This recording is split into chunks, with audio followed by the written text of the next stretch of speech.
Good morning, girls. We come to the next phase of international trade lecture. इसमें हम लोग international और inter regional trade के बीच के डिफरेंसेस को समझेंगे, यानी अंतर्राष्ट्रीय तथा आंतरिक व्यापार क्या होता है। पिछले लेक्चर में हम लोगों ने जाना कि अंतर्राष्ट्रीय व्यापार किसे कहते हैं, व्यापार की किस विशेषताओं को हम अंतर्राष्ट्रीय व्यापार में सम्मिलित करते हैं और अंतर्राष्ट्रीय व्यापार के क्या महत्व हैं। Why should we enter into international trade? That is, what is the importance of international trade in today's global economy and the meaning of international trade as such. Today we start with the understanding of how international trade is different from internal trade, that is domestic trade. आइए शुरू करते हैं। आंतरिक व्यापार को हम घरेलू देश में व्यापार भी मानते हैं। We call it inter-regional trade और domestic trade। और ये जो व्यापार है ये एक देश के अंदर, यानी देश की जो जोग्राफिकल और पॉलिटिकल बाउंड्री है उसके अंतर्गत होता है, उसके अंदर होता है। परंतु अंतर्राष्ट्रीय व्यापार जो है वो दो देशों के बीच होता है। एक देश में हम देखते हैं, हर एक देश को अगर ग्लोब में देखें तो वो देश डिस्ट्रिक्ट्स, ब्लॉक्स, राज्य, स्टेट्स, प्रोविंसेस, छोटे छोटे हिस्सों में बांटा जाता है for administrative efficiency and ease. प्रशासनिक तौर पर अगर देखें तो हर देश को छोटे छोटे हिस्सों में बांटा जाता है ताकि देश अच्छी तरह से गवर्न हो सके या देश में अच्छे से एडमिनिस्ट्रेशन किया जा सके, देश की गतिविधियों को आसानी से अपनाया जा सके। तो अलग अलग प्रोविंस, अलग अलग राज्यों के अंतर्गत जो व्यापार होता है इसको हम आंतरिक व्यापार कहते हैं या अंतर्राज्य व्यापार भी कहते हैं। So that is known as internal trade और इंटर रीजनल ट्रेड। और ये व्यापार एक देश की जो पॉलिटिकल, राजनीतिक जो सीमा है उसके अंदर ही होगा। जब पॉलिटिकली या पॉलिटिकल सीमा के अंदर होता है तो जाहिर सी बात है कि currency used in the trade is also one and the same. अर्थात जो भी करेंसी या मुद्राएं व्यापार में प्रयोग की जाती हैं वह उसी देश की मुद्राएं होती हैं। लेकिन जब हम बाहरी किसी देश के साथ व्यापार करते हैं तो दो अलग अलग करेंसीज़ में अथवा किसी ऐसी करेंसी में व्यापार होता है जो दोनों देशों के लिए सही हो या दोनों देशों के समझौते के अनुसार हो। जैसे मान लीजिए भारत और अगर यूरोप के किसी देश में व्यापार करना पड़ा तो हो सकता है दोनों ही देश इंटरनेशनल स्टैंडर्ड्स के हिसाब से यूएस डॉलर में व्यापार करें। साधारणतः आंतरिक व्यापार के लिए कोई भी प्रतिबंध नहीं लगाया जाता है क्योंकि ये व्यापार एक देश के अंतर्गत होता है, तो देश के नियमों के पालन करते हुए ही इस व्यापार को आधारित किया जाता है। So basically when there is internal trade और inter regional trade, there are no specific restrictions because the trade happens keeping in mind the rules, regulation, acts and legislation of that particular country. एक राज्य से दूसरे राज्य में व्यापार करने के लिए बहुत ज़्यादा प्रतिबंध नहीं होते हैं। कई बार कुछ प्रतिबंधों को लगाया जाता है ताकि उस विशिष्ट राज्य में अगर कुछ सुधार लाना है उस बात को नज़र में रखते हुए ऐसे प्रतिबंधक को लगाया जाता है, अदरवाइज़ कोई रेस्ट्रिक्शंस नहीं लगाया जाता है। इंटरनेशनली अगर हम देखें तो बहुत सारे रेस्ट्रिक्शंस आ जाते हैं दो देशों में, और क्योंकि दो देशों की गवर्नमेंट इन्वॉल्व होती है, उनकी पॉलिटिकल रिलेशंस इन्वॉल्व होती हैं, तो इसके कारण बहुत सारी अड़चनें भी आती हैं। Talking about transportation and insurance cost, then in internal trade it is quite less. एक देश में अगर हम देखें व्यापार को तो उसमें यातायात लागतें कम होती हैं और बीमा लागतें भी कम होती हैं। लेकिन जब व्यापार दो देशों के बीच में होता है तो काफ़ी सारा जो लागत है यातायात और बीमा के रूप में वो बढ़ने लगती हैं, क्योंकि उसमें बहुत सारी अनसर्टनिटीज़ डेवलप हो जाती हैं, काफ़ी सारी अनिश्चितताएं जो हैं वो बढ़ जाती हैं एक देश से जब वस्तुएं दूसरे देश में जाती हैं। Talking about distance also, the distance matters or distance is quite large.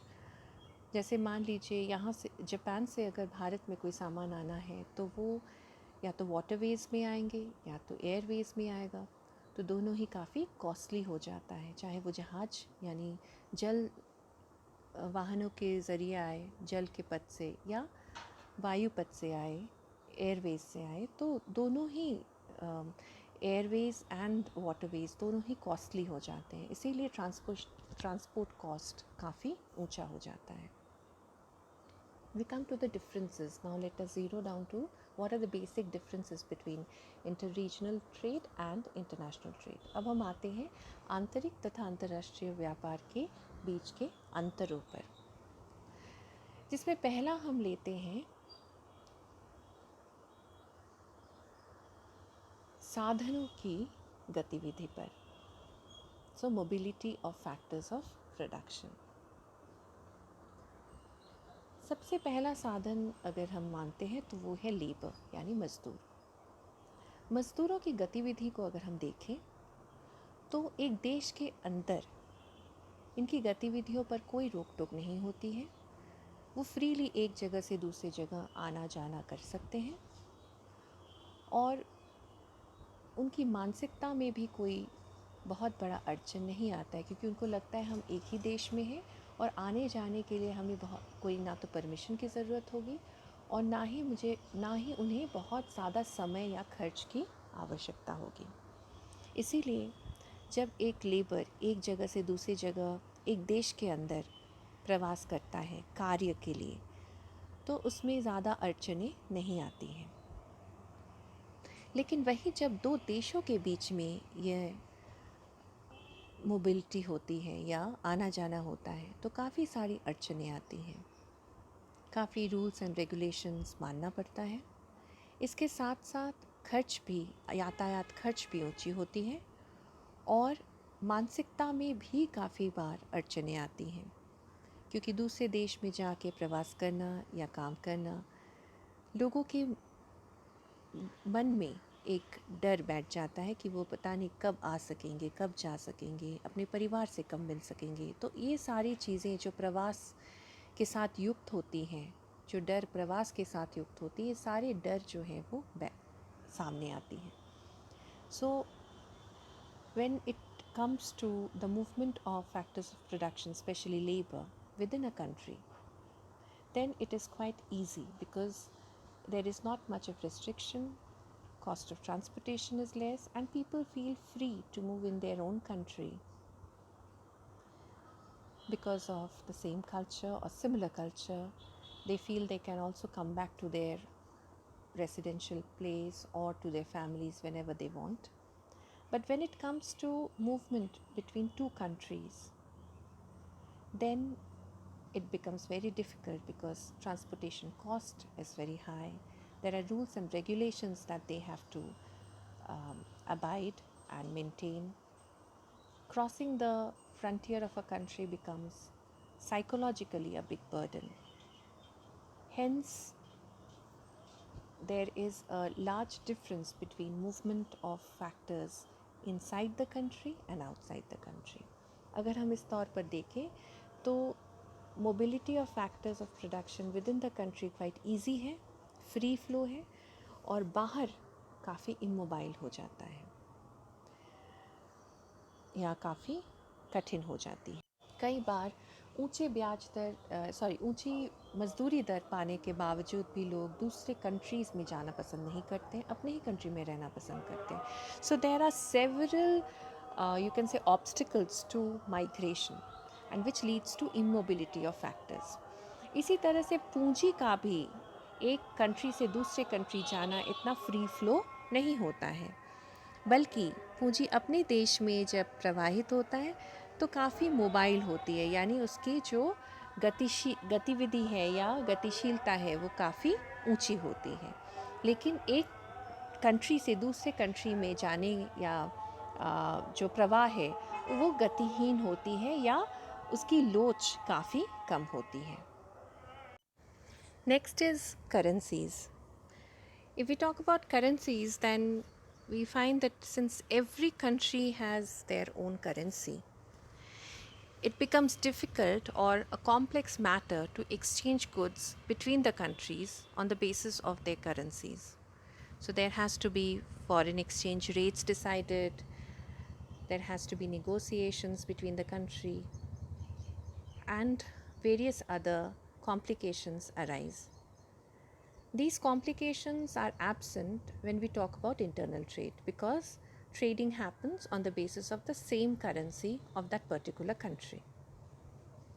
जब हम करेंसी के बारे में देखते हैं तो हर एक देश का अपना अपना करेंसी होता है, और इसीलिए अगर दो देशों के बीच या दो से अधिक देशों के बीच में व्यापार है तो इस अंतर्राष्ट्रीय व्यापार में काफ़ी सारी कॉम्प्लिकेशंस या कठिन बातें सामने आती हैं, क्योंकि हर एक देश की जो करेंसी है उसके साथ दूसरे देश की करेंसी को तालमेल बिठाना पड़ता है, यानी फॉरेन एक्सचेंज रेट्स तय करने होते हैं, जिसे हम कहते हैं विदेशी विनिमय दर, और ये काफ़ी आसान नहीं होता है। लेकिन जब एक देश के आंतरिक व्यापार की बात होती है तो व्यापार उसी देश की करेंसी के आधार पर की जाती है, जिसमें कोई परेशानी नहीं होती है। The third is restrictions on trade. व्यापार में प्रतिबंध। दो देशों के बीच में व्यापार काफ़ी कम ही ऐसा समय होता है जबकि वो फ्री या मुक्त होता है। अधिकतम समय दो देशों के व्यापार में प्रतिबंध रहते हैं, कस्टम ड्यूटीज़, एक्सचेंज रेस्ट्रिक्शंस या मात्रात्मक प्रतिबंधों के रूप में, जिसे हम कोटा या प्रशुल्क भी कहते हैं। प्रशुल्क या कोटा के रूप में जब कोई भी प्रतिबंध लगाया जाता है तो दो देशों के बीच की जो व्यापार होता है वो काफ़ी समय तक या काफ़ी हद तक नियंत्रित हो जाती है। लेकिन ऐसी कोई भी परेशानी आंतरिक व्यापार में नहीं होता है, क्योंकि आंतरिक व्यापार में ना तो कोटा होता है और ना तो किसी प्रकार के प्रतिबंध लगाए जाते हैं। और यदि कोई प्रतिबंध लगाया भी जाता है तो वो देश के भले के लिए या कोई एक राज्य के भले के लिए लगाया जाता है, जिससे पूरे देश को ही फ़ायदा होता है लॉन्ग टर्म यानी दीर्घकाल में। लेकिन जब हम अंतर्राष्ट्रीय तौर पर देखें प्रतिबंधों को तो उससे दोनों देश को फ़ायदा कभी नहीं होता है, सिर्फ और सिर्फ एक ही देश को फ़ायदा होता है जिसकी व्यापार की शर्तें मजबूत हों। लेकिन अगर आंतरिक प्रतिबंधों को देखें तो आंतरिक प्रतिबंधों में पूरे देश को फ़ायदा होता है, ना केवल एक राष्ट्र को। So when we talk about restrictions of trade, internally there are hardly any restrictions, so there is always a free flow of goods and services within a country. Even if there are restrictions imposed, they are only for a short duration of time or to achieve a target or objective of the entire country, and is always for the benefit of some states, province, and ultimately in the long run for the benefit of the entire country. But this is not the case when it comes to international trade. In international trade, when there are restrictions imposed in the form of tariff, quota, customs duties, etc., it is for the benefit of only one country who has a dominant terms of trade. And because of these restrictions, there is hardly any free flow of goods and services. It is very rare that we find free international trade between countries. Mostly it is restrictive trade. One party or the other does put a restriction to protect its domestic industries from the influence of international trade and competition of external firms. अगला है अज्ञानता, ignorance. Knowledge of other countries cannot be in full and certain. Hence, the difference in culture, language, religion, etc. in the way of free communication becomes an obstacle. जब दो देशों के बीच में अंतर्राष्ट्रीय व्यापार होती है तो दो देश एक दूसरे के बारे में कभी भी पूर्ण ज्ञान हासिल नहीं कर सकते हैं और कई बार व्यापार में बाधा की तरह दोनों देशों की भाषा, धर्म, संस्कृति और सामाजिक रीति रिवाज अड़चन की तरह खड़ी हो जाती है. On the other hand, when trade happens internally within different regions of the same country, labor and capital can move freely, and there is a factor of unity in, or a factor of integrity and unity in diversity. Though there might be difference in culture and languages spatially, that is from location to location, from state to state, there might be differences in culture, there might be differences in language and religion, but still people hold a belief that it is of the same country, and they believe in the fact of unity in diversity. So these factors make internal trade possible, free-flowing and easy without much obstructions. जब हम आंतरिक व्यापार की बात करते हैं तो भले ही एक देश के विभिन्न स्थानों पर अलग रीति रिवाज हों, अलग धर्म प्रचलित हो, अलग भाषाएं बोली जा रही हों, लेकिन फिर भी इनमें एकता रहती है. लोग इसे अनेकता में एकता को देखते हैं और ये मानते हैं कि ये विभिन्नता उनकी संस्कृति, उनके देश की पहचान है और इसीलिए ये बाधा की तरह आंतरिक व्यापार को ऑब्स्ट्रक्ट नहीं करती है, रोकती नहीं है किसी भी तरह से. लेकिन यही चीज़ जब दो देशों के बीच होता है तो वो एक रुकावट या बाधा की तरह सामने आती है. Next difference is transport and insurance cost, which we have already discussed before. अगला अंतर है यातायात तथा बीमा लागतें. The cost of transport and insurance is also greater when the distance between two countries increase. Two countries would always have uncertainties between them regarding trade, so insurance costs becomes very high. None of the parties want to take the ownership of the losses. So that is why, and more so, insurance becomes important. But within a country, parties do take responsibilities because they come under the same legislation of the government, or the legislation of the same government makes it easy. They can approach the same court, they can approach the same jurisdiction, and they have faith in their own jurisdiction and legislation, which is not so within the two countries. When it comes to two countries exchanging goods and services, their jurisdictions changes, the laws changes, the rules and regulations changes, and there might be conflicts and difficulties in negotiation. This is the reason why insurance costs are high. When it comes to distance, the more the distance, the higher the transportation cost. जब हम आंतरिक व्यापार की बात करते हैं तो एक ही देश में होने वाले व्यापार के कारण लोग उस देश की न्याय और संविधान, उनका एक होने के कारण उनका ज्यूरिस्डिक्शन एरिया यानी जो लॉज से वो गवर्न होते हैं उनकी एरिया सेम होने के कारण उनमें काफ़ी फ्रीनेस रहती है, काफ़ी स्वतंत्रता रहती है व्यापार की, और अनिश्चितताएं कम होती हैं, निश्चितताएं अधिक होती हैं। एक दूसरे पे भरोसा भी बना रहता है क्योंकि उनको अपने कानून पर भरोसा होता है। कानून एक ही है सबके लिए एक देश में, तो उनके लिए ट्रेड करना या व्यापार करना आसान हो जाता है।